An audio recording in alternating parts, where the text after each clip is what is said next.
I keep thinking of this as like you're brand new and you're wanting to grow on Twitch. Right. Do not start streaming if your only mindset is to like succeed and make money. Like, oh my God. It is a for fun thing. Like, this is a hobby. Like, you're a nobody. Like, you're going nowhere. You're having fun and you're playing a game and you're sharing it with a couple people. If it works out, it works out.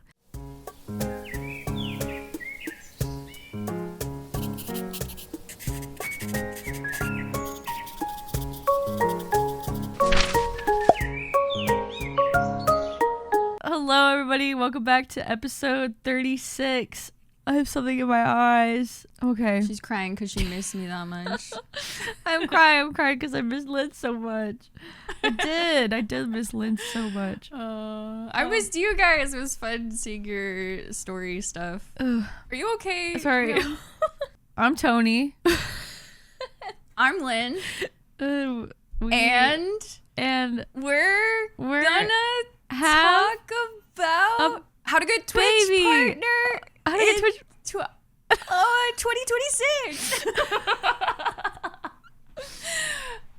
We're actually having a baby. Surprise. We're gonna have I don't think anyone was prepared for this. Oh my God.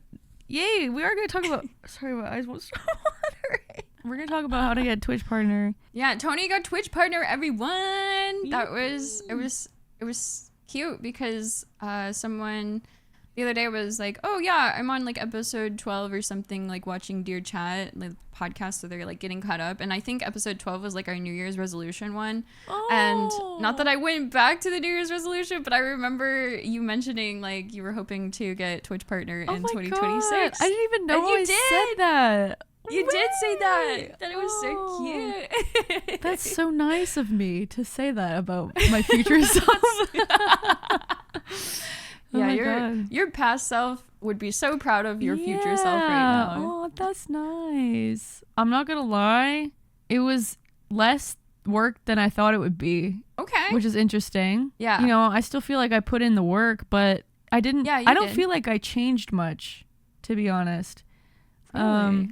I think you had some fun incentives. I do think that was kind of like part of it, but I think like the majority of it was just other people's want to see me get it. Like, I think like Twitch kind of changed getting partner a little bit over the last years, and they made it so that like raids count towards your viewership for the partner thing. Yeah, that's true. They did.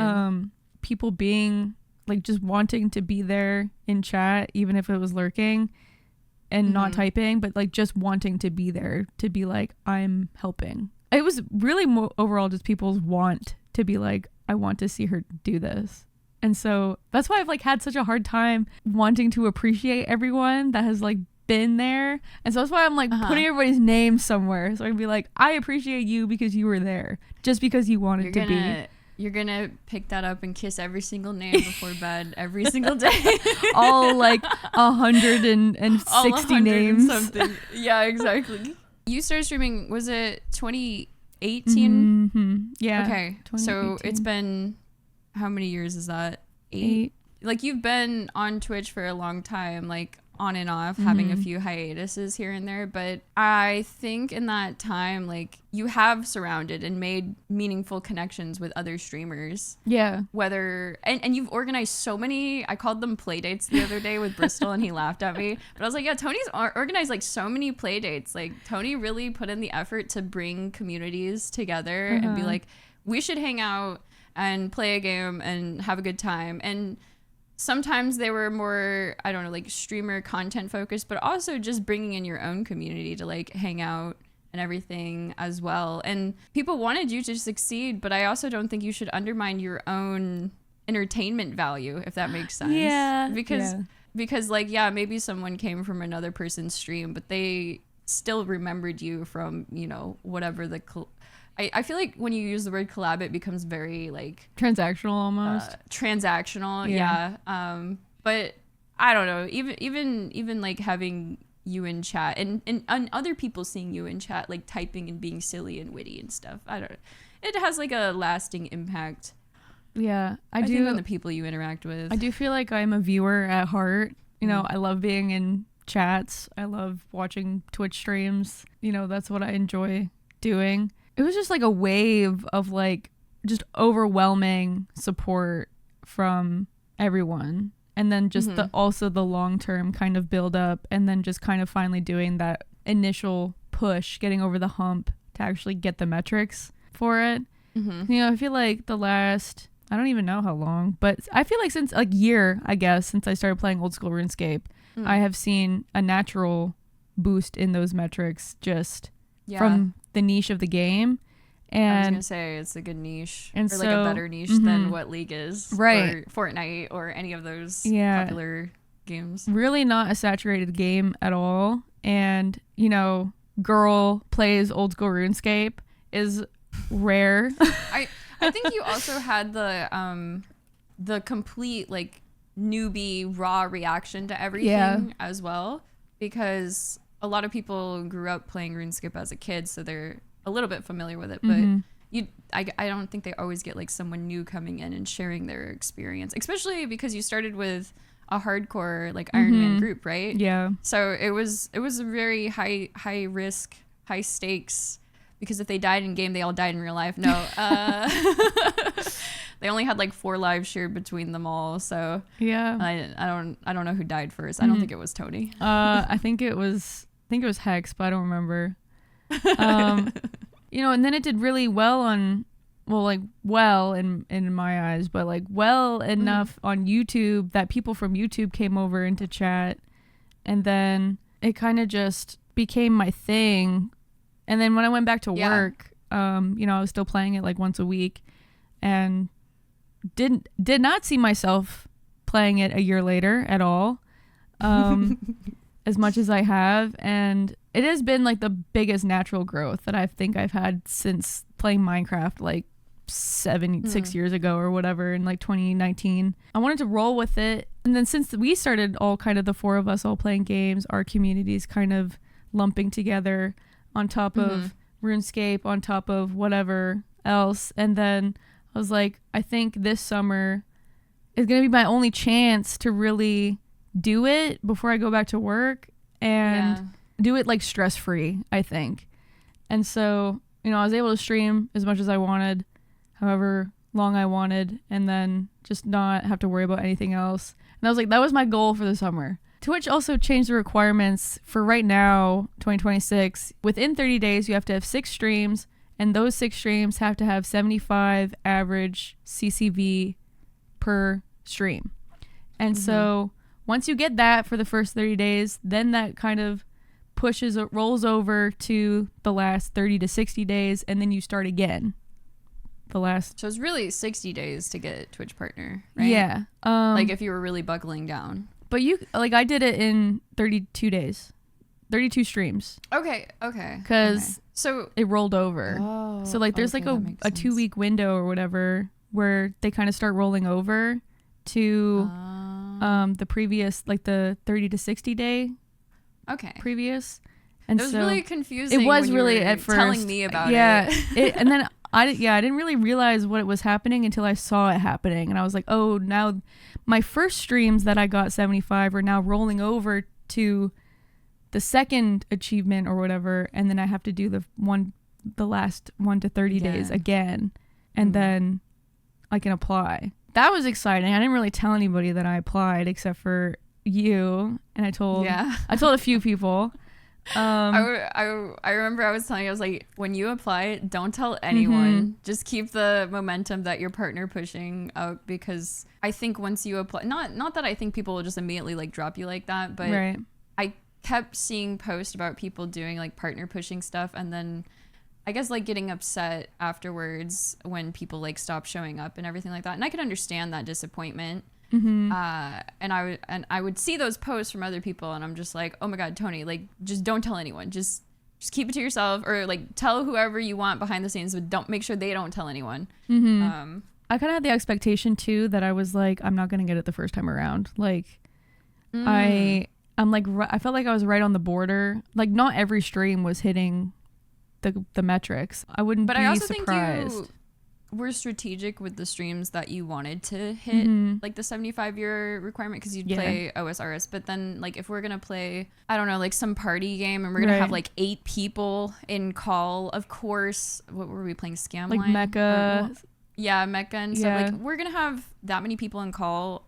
You're gonna have like your very dedicated core audience that will hang out during that, but like new people coming in or people that like have followed you but don't really necessarily know you, I think, and I experience this too, like they're not going to want to watch stream with 8 people in call. That's too many people. Yeah, I did have to be very strategic that way, where like my 6 streams are like, I am dedicating this day to making sure I hit this metric. I don't care how long I have to stream for, but I will, like today I will do it. And that was like a RuneScape day, or like there's a couple streams that Rainy and I did together, and I was like, this is not a metric day. Like this is I'm hanging out with Rainy and we're having a good time day. But there was like one of them, I think it was our baking stream day or something, that I did ended up hitting it, and I was like, oh, like this is great. Like I didn't, wasn't expecting that. And so there were days that I was surprised that I did hit it, even if I wasn't trying to that day, or making sure that I did that day. And still dealing with internet issues, and the internet issue days would affect it sometimes, because it would just be like kind of unwatchable, and I'm just like, well, there goes my fucking day. That's definitely, that shit got rough. That was something completely out of your control, though, having to deal with that. Thankfully it only happened like a couple times, but it was still, I was just like, fuck. It would make me mad too. Yeah. I had something I was going to say when you were telling that story, and now I can't even remember it, which is so unfortunate. Fuck. But I was actually looking back to like when you started, I was trying to get the exact date when you said that you were going to like start working on being partnered and stuff like that. And so I was like searching our DMs, and I don't know what happened, but on 6/23/2024, I think you made a sad tweet. Really? I did? I said, no, I'm sorry, Tony, I saw your tweet. And I was like, I mean, if you want, we could work on streaming content or something and brainstorm ways to grow if you want to try full-time streaming instead of it being a hobby, though it might not mean you get to do what you want, if that makes sense, because I was implying like you'd probably have to play RuneScape. I think this was before you started RuneScape, though. I'm not entirely sure. And I was like, oh my God, the Just Dance community is always looking for new people. Oh, I do remember you studying this. Oh my God. Yeah. I was like, if you get in, and it will always like, bring people to come watch. And then I mentioned Dark Souls 2. Like, people want to watch people play Dark Souls 1, Dark Souls 2, 3, Elden Ring. They're very passionate, but also very backseaty. And then I remember, since you like Pokemon so much, I said something about like competitive Pokemon. I think there's a dedicated audience there as well. Then this is the part where I said, I think you're already friends with a lot of bigger streamers and mix well with them too. It just comes down to regularly playing with people at that point, kind of. And I said, like, I'm sure my community loves you now and probably watches here and there, but imagine if you had more stream communities coming in from other people. Aww. And then a year later, we, like, make this massive, well, it's not massive, but, like, it's the 4 of us with our little friend group or whatever. Yeah. And I think it's so cute. I also mentioned Smash. And I was like, oh my God, you could try Melee. Smash. Fuck. Melee was one of those, like, niche enough games that, if I genuinely pushed through with it, I think I could have, got the metrics or whatever, but I'm going to say metrics 1,000 times because I don't know any other synonyms for it, but the analytics, it's okay. Oh God. That's another, yeah, okay. But that shit made me too mad, and I was like, I can't play it because it pisses me off. It would make you mad. RuneScape hasn't made me mad. It's been so blissful, and like, I just feel like whimsical playing old school RuneScape. It's so good. I'm having a great time. It's really good to just like sit there and yap and I don't know, like listen to music, whatever it is. It's not that, I mean, it can be involved. Can be, yeah. Definitely later game it gets really involved, but like I'm not anywhere near that, and I'm like, I'm having a great time. So I couldn't find the date when you said that you were like going to start partner pushing, but I remember I was like, if you make it known, no matter how cringe it is, people will show up as long as you go all in with it. And I understand the fear of failure paired with like, pushing for it and then not making it, everything like that. So I sent Haharo a DM And I said, oh my God, this is going to be backwards for you. I said, oh my God, I have another proposal. This one is secret because Tony is going for partner. Haharo said, whoa, I'm listening. I said, sorry, I'm trying to remember the emote name, right? And I was like, I want you to make a Dancy emote with Jarvu, which is like my little mascot thing, and Tony's shark. So this is the OG Dancy. If you've never seen it before. And so I commissioned Haharo to make a Dancy with your little shark and my cat. Oh, it's so cute. Oh my God. There's more. They can be solo as well. So they don't have to be like paired together if you don't want them to. Oh God, there's so many Dancies on the screen. Which one's what? Oh my God. So anyway, that's so cute. They're scaled correctly so they can be automatically like added or whatever to better Twitch TV or whatever you want. God. But yeah, That's I was so like, nice. Thank you. Dude, it was like, I think it was like the day or something. I don't remember when the exact day, but I remember you told me and I was like, oh shit, I'm doing it now. Oh my God. I was very happy with how it turned out. Oh my goodness. I love how fat my shark is. He's such a chunk. He's very fat. Oh my God, I love that so much. I can't wait to use it. That's Yay! so nice. I love it. So this was, I don't know, this is my congratulations, you Thank did you. kind of posting. Oh my goodness. I was not expecting like people to fucking do shit. I was like, oh really? my God, like this. And then like Gabby drew a really cute a really cute shark. I gotta pull them up. And then Pinto got me I had to show you your art. And then there was also Gabby's art. She did this little partner shark. So on Saturday I'm gonna do like my celebration stream. So I made it a badge that you can get in chat. Is what I'm gonna do with this one. Oh my goodness. For like the the sub goals and stuff. Yeah. And then she also did this one, which was super cute with all the Pokemon. That's adorable. I look like a little Pokemon trainer. It's so cute.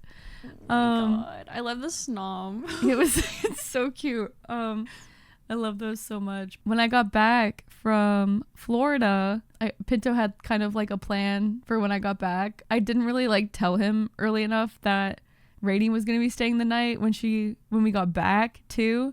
Oh, so it like okay. It kind of deviated his plan a little bit, and I could tell too because he has like very obvious to me like body language when like something's going on, and I'm like, what's wrong? He's like, it's nothing, and I'm like, I'm sorry, I didn't know we get back so late. I'm like I knew that something was going on. But then the next night, after dinner, I was like gonna go eat some more edamame. He's like, wait. Yummy. And I'm like, what? He's like, I think you might want some of this. And I was like, what? And he's like, go sit on the couch. I'm like, okay. He's like, close your eyes. I'm like, okay. And then I close my eyes. I'm like holding my hands out like this. But then he's like, open your eyes. And I open my eyes, and it's a freaking Dairy Queen ice cream cake with TONIISAUR and a check mark on it that he did the check mark and the TONIISAUR himself. Did he really? He did. I saw it and I just started fucking crying. I was like, I'm actually so impressed. Nice.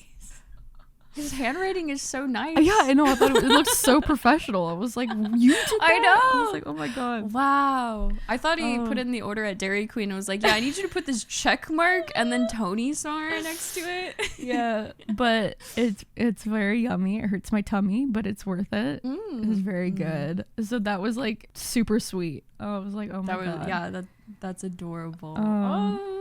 How nice. Yeah, so lots of celebrating going on. I know. I was talking to Tony about what this episode should be about, and I'm like, we should make it about you getting Twitch partner. And then I was like, although you probably had to explain this and say thank you and just all these feelings, constantly reliving it for the past like few days. So now, can you tell us like where you were when you found out? Yeah.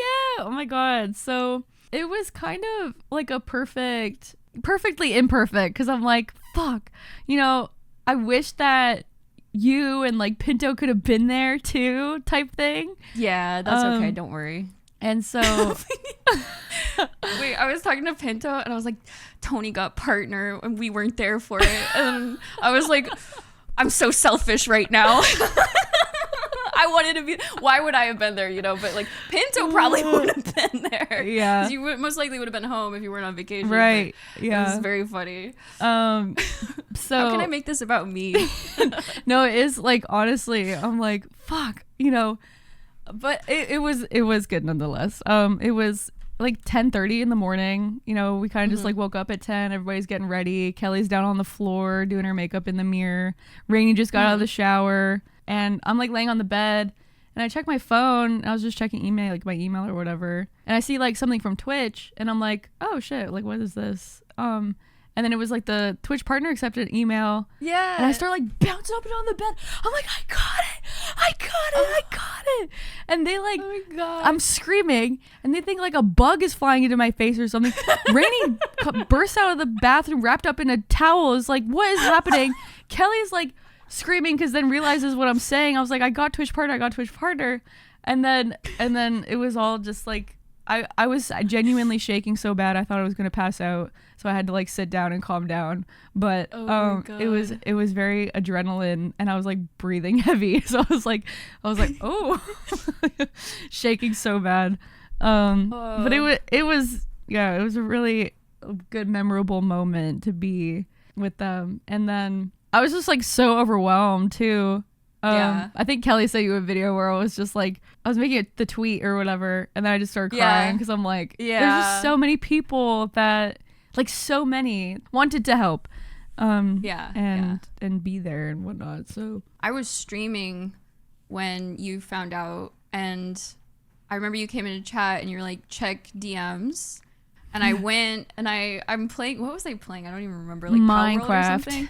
I was playing Minecraft. Thank you. I think you sent like a screen cap of the email or something, or like you just said you got partner. And I remember I was like really excited. And then immediately after I saw that, you were like, don't tell anyone. And I was just like, oh, how do I recover from this now? Because I got really, people in chat are like doing like a sus emote, like what is she, why is she reacting that way? And then I was just like, I was trying to cover it up. And since you guys were kind of like doing a girls trip, like on vacation or whatever, and you were in Florida, I was like, yeah, you guys should totally get that drink. That looks so delicious and funny. Wait, I wish I could have that drink. You didn't see that part? Dude, that's how I... No. I was just like, I saw the message, and then like my adrenaline picked up too. I saw the fucking email, and then Kelly goes, shh, Lynn, and then Tony's like, don't react, Lynn, and I'm like, I just reacted. Dude, I didn't say what it was about. Your face, I did see your face. Your face was so funny because you were like, and then you like, I saw when you read the other one, you just went, just like stale faced, like, what do I do? I kind of want to go see it. My acting skills, you know. Yeah, no, I freaking read what Kelly said, and my adrenaline started like pumping. I was like, oh God, I can hear my heartbeat in my ears. Dude, it was so funny because like you literally just messaged the group and was like, get the like whatever Marvel sponsors or something. And then I went and checked and they weren't there. And I was like, they're not there for me. And then like 2 messages after, I was like, never mind. They'll be there. It was perfectly imperfect, I think. I don't know. It's still a really cute story. You want to hear? When I found out I got partner, I was literally in the car driving back from ECU to go to my hometown. So Bristol and I were like carpooling back or whatever, and I'm in like passenger princess mode, by the way. But I was just like scrolling my email, and then it was just like, you know, congratulations, you've been accepted. And I probably bounced up in my seat as well with my seatbelt on, like just so hyper that it like locked, you know. But I remember like being really excited, and Bristol was excited for me as well, but he's also driving, so it's kind of one of those things. And then I remember I got home to like my parents' house, and I think I had already accepted it that night, and so I just did a stream. I think I had brought back my entire computer. I don't remember. It might have been like big summer break time frame.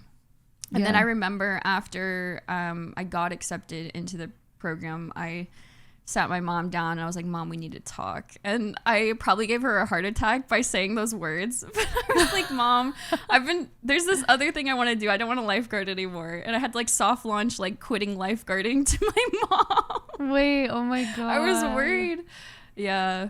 Was that like your transition into going full time? Was when you got a partner? I was still a student, so it was more just along the lines of like, hey, maybe I can actually like do this as like a part-time job instead of making it like a full-time job, because in 2015 I don't think gifting was a thing or anything like that. Interesting. Yeah.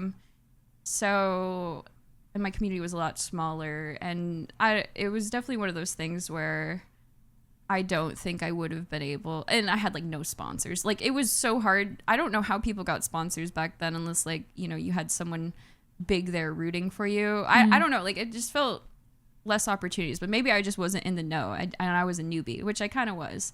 But I did have my email that I like sent into Twitch, and I was gonna ask, when you applied, do you have to like write anything about yourself, like a bio, or is it just? I was fully expecting to have to write an essay, and I was like planning it in my head thing. And then I like talked to Kelly and Rainey about it a little bit more about the application process, and they're like, I don't think you do not have to write an essay. And I was like, what? I just click apply? And they're like, yeah. I'm like, what? That's very different. Yeah. It's like solely, I guess, based off of what kind of deep dive they do onto you and vibes and your analytics. So it's like, that's very interesting. So I had a little introduction email with the way that I was able. I want to know how Rainey applied for a partner too. I don't know if she knew someone within Twitch, but I will say early Twitch, the way that they're like, anyone could send in the email to apply. There was no like roadblock, but their website was like, don't bother applying unless you have like 500 viewers average, which is insane. I did not have that. In 2015, when I was edging towards like applying or like thinking I had a shot, I think I might have been averaging like maybe 100-ish viewers if I wasn't playing League of Legends and I was streaming like either Minecraft or Terraria. Terraria was like a really big game for me, but also I think Witcher 3 I had a little bit of success, so I was like branching off from League of Legends content, and I went to pull up my stats just to see if they had my average CCV for 2015, and none of the websites like pull that. They only pull from like I think November of 2016, and even in November of 2016 my stats were, my average was only like 81. So, and that was in 2016, so I don't think, and that was across like several months. So basically what I'm getting at is I was nowhere near the 500 recommended CCV amount, and my viewership, like some games it would be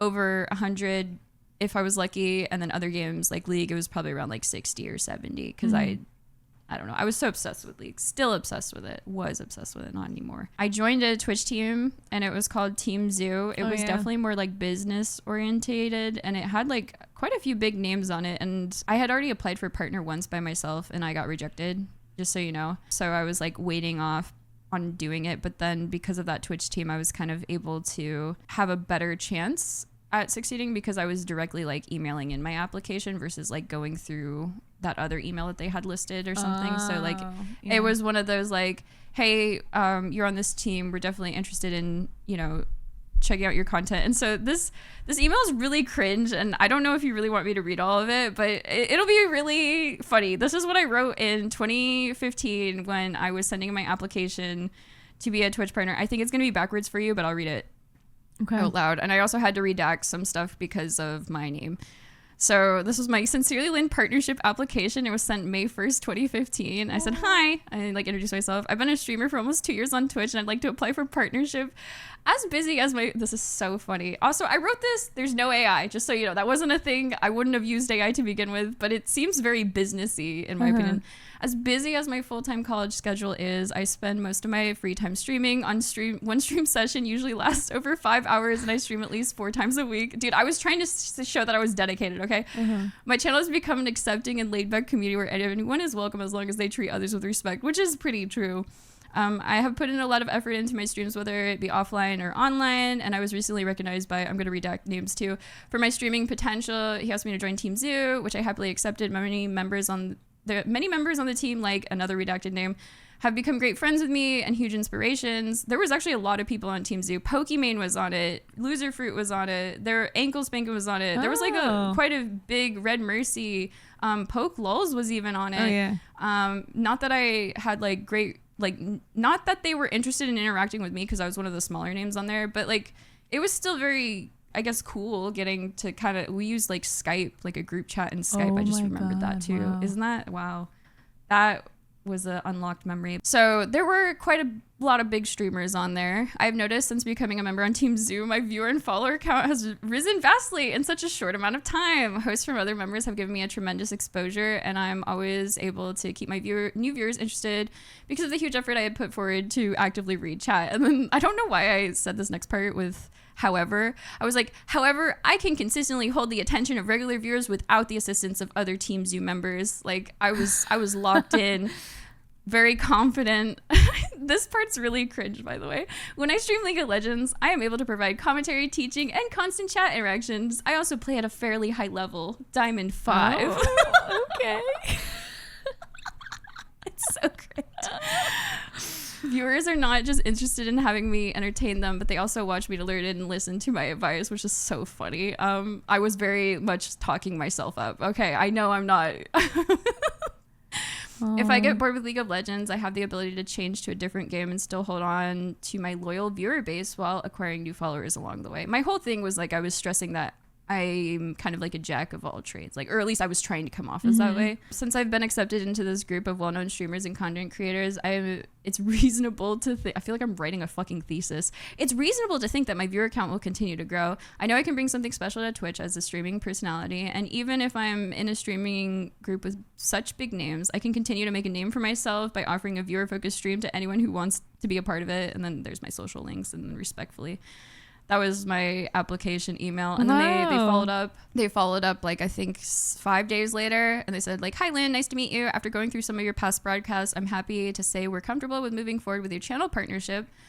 And then they just, like, sent me, like, the info for tax stuff or whatever. And that's how that happened. Aw, that's nice.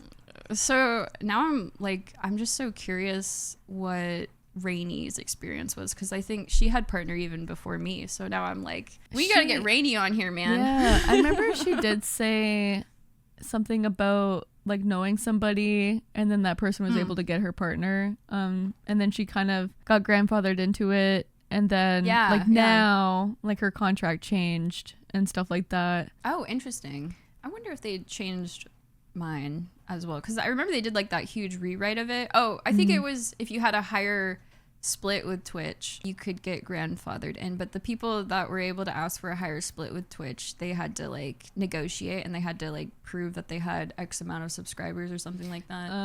And then Twitch changed it for like most people with the partner plus points, which is also really confusing. Everything just feels so wordy to explain it. It is. Yeah, like trying to explain how to get partner just doesn't make, like, I just need to draw it out or something for it to make sense.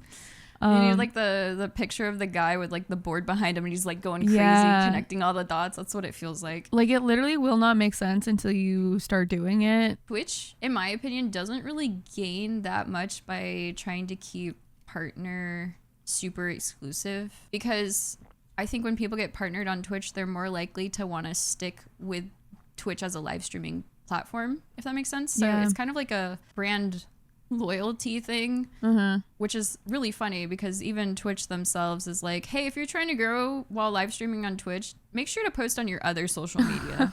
Smile. That's funny, because literally the day after I got partner, I got a Kick email from somebody trying to recruit like Kick partners, and they were like, hey, if we'll fast track you to partnership on Kick, and you'll earn X amount more money and whatnot on Kick. And I'm like, bruh. I'm like, I'm not going on Kick, dude. All that gambling money. I don't know. There's so many platforms, and they all just want you to be staying on their platform. And as much as I love Twitch, I don't know if they really do a great job of like incentivizing staying on their platform, if that makes sense, because it feels like the same big names are just always promoted, which I get, and they have like lesser opportunities for smaller partners sometimes, but sometimes it just feels like it's just high school. That's what it feels like. It's a business at the end of the day, and of course they want to promote the bigger streamers because they're the ones that are gonna bring in money to their website, and the money ultimately what they want. It is nice though, because I feel like there's just so many more opportunities. You just get your foot in the door and then just do things like Twitch rivals or front page and sponsors and working with brands, and just I feel like just having Twitch partner is like such a like, oh, you're Twitch partner, then obviously you've put in the work to like get that, so we'll work with you type thing. A lot of it is just knowing the right people too, because I think when you meet someone in real life, like at a convention, and they're I don't know, you have a good chat with them or whatever, they're more likely to want, like, they'll remember you easily. Yeah. You're not just a face on the screen. I mean, I kind of felt that way when I was at TwitchCon, and I'm like seeing other big streamers, and I'm like, oh my god, like they're just normal, they're normie people. Yeah. Like they're just a person just like me. They're just a person just like me, for real. So we were gonna title this entire episode "How to Get Twitch Partner in 2026." And now that we're 47 minutes in, what would be some advice that you would give if you had to start all over from square one all over again? Is that hard on the spot? Human beings need consistency and like a regime, and yes, if you have a schedule, it's like a regular schedule so that people know when to expect you. And it doesn't have to be every day of the week or 5 days a week. It could literally be 3 days or 2 days a week. But just so that people know when to expect you and that you follow through and like you show up and that's your time streaming, and then just be consistent with it. And then also finding like your niche. Very saturated games are very hard to be niche. Like League of Legends, Fortnite, Call of Duty, Valorant. And it is also very hard to grow being in a call with other people. Like true. The first 6 years of me streaming has been like very much not actually trying to hit analytics. It's just like what I'm putting out there is what I'm putting out there, and that's what I'm doing because that's what I'm enjoying. And so if I'm in call with people, if I'm playing League, if I'm playing Valorant, if I'm playing games that are just not gonna actually grow you, I didn't really care until like the last year. I know I kind of stepped back from like being in call with all the time with people. It was like a very dedicated time to collab, which was like what our kind of girlies nights turned into.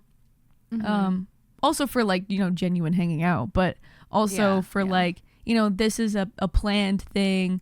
We're playing Peak every week on Saturdays, and even though it's not like great for reading chat, people still really liked watching that. I think a big thing about like the Peak streams or us just playing games in general was we're all friends and we're all streamers, so we're very familiar with just like how the Twitch interaction is going to be, but it really makes for more genuine moments, not like forced content. And a lot of I kind of hate to see it, but like with Mecha Chameleon being really popular, I literally saw like a Twitter post where it was like, we got over 1 million views when we were playing this game. We're looking for another lobby to include new creators in it.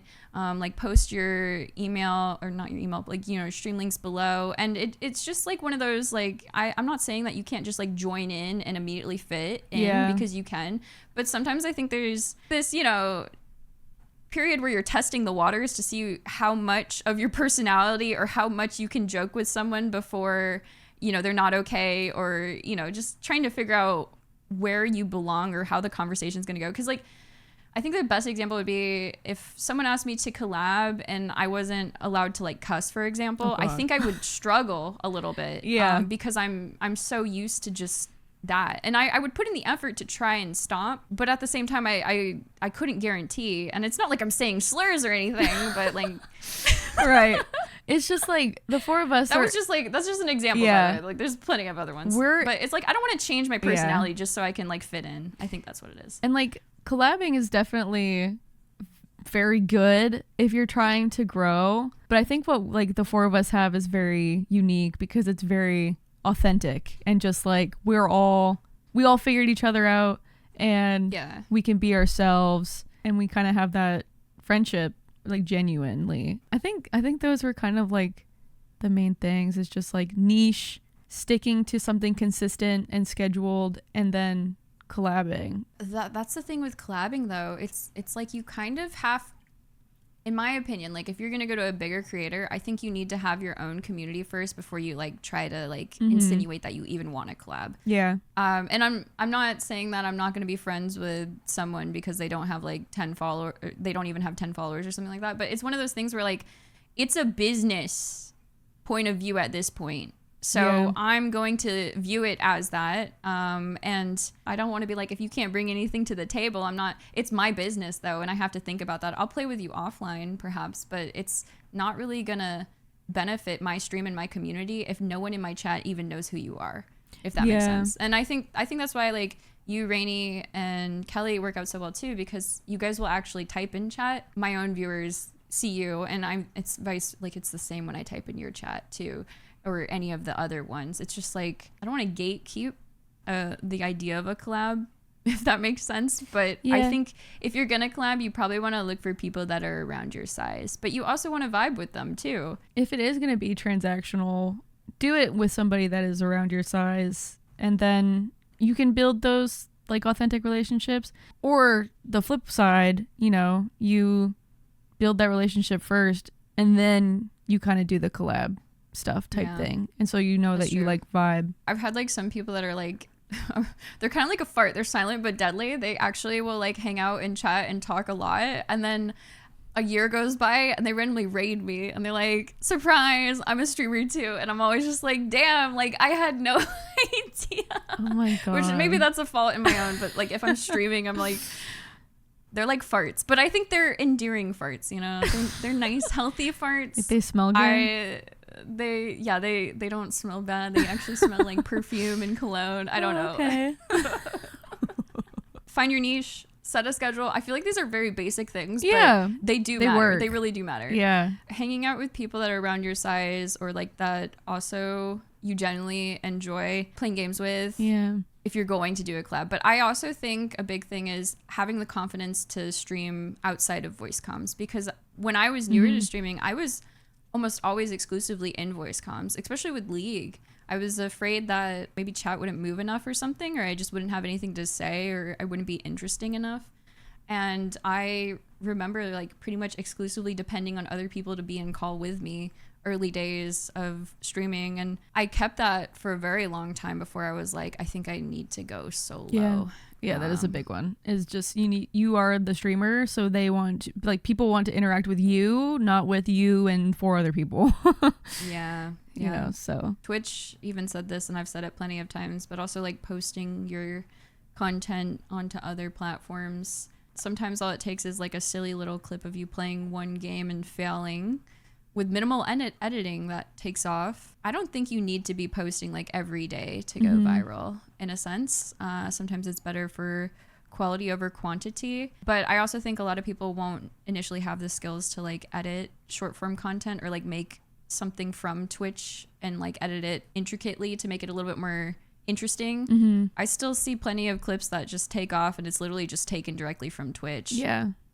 Which is good. I never did any of that. Like all I ever did was I did a VOD channel, and I'd edit the You do a thumbnail. Just the game. I'd slap a thumbnail together, and then I would post like clips that chat would make on there as short form content, and like that's the minimum I would have time to do, and that's completely fine. That's fine. Because even when I made my like new gaming channel, I think I posted a short of me like playing some game where you're building a base, and like halfway through I realized that the base that I was building, I built it backwards so the enemies could just like walk in the front gate, and they could even like stand up on like the little ladder and look into my base through the windows. I mean, that little fail there that I literally just took directly from stream, it like had 10K views. And that's good. I don't know if anyone like, it was just one of those things where I was like, I'm just going to upload it and, see how it goes. And then if you don't have anyone in chat to clip stuff for you,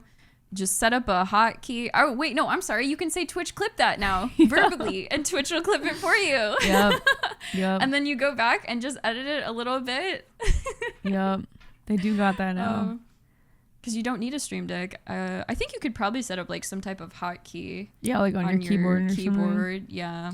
If you really that's a great option. But the other advice that I would give is you don't need to invest a shit ton of money to have your own theme or branding yet. Just having your webcam on the screen and like a free chat on the side is great enough. I'm very much like less is more, just like in makeup. Am I right? No, my mom always told me that, but I think she's wrong.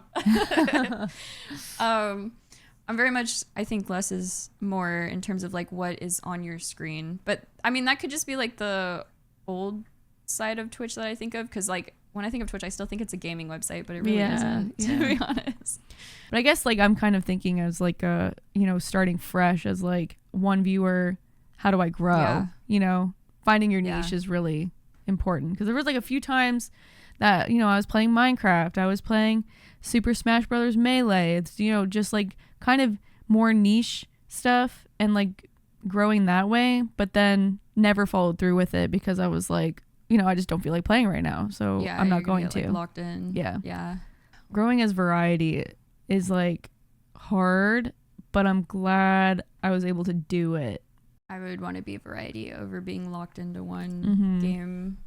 You can get burnt out and then you hate the game that you loved and it like and it's sucks. The only thing that brings people in. I think of League of Legends and I'm very glad that I diversified from League because I think it would get tiring and exhausting. Yeah, and that is like a mentally straining game too. So it's like that too. Oh, and I think the last thing I would say is your webcam can be shit quality or you can use like a PNG tuber, any of that stuff, but your audio, like specifically the microphone, I think should be decent. If you end up watching if you end up, you know, streaming and you watch yourself back and you're like screaming all the time and your audio is like peaking, I guarantee people don't want to watch you unless your name is like Tyler1. Yeah, or like Dante's or something. They both have that stupid headset. Yeah, that's funny. Well, maybe because I'm older now. Just because you're loud does not mean you're funny either, by the way. Someone came into my chat and they linked like a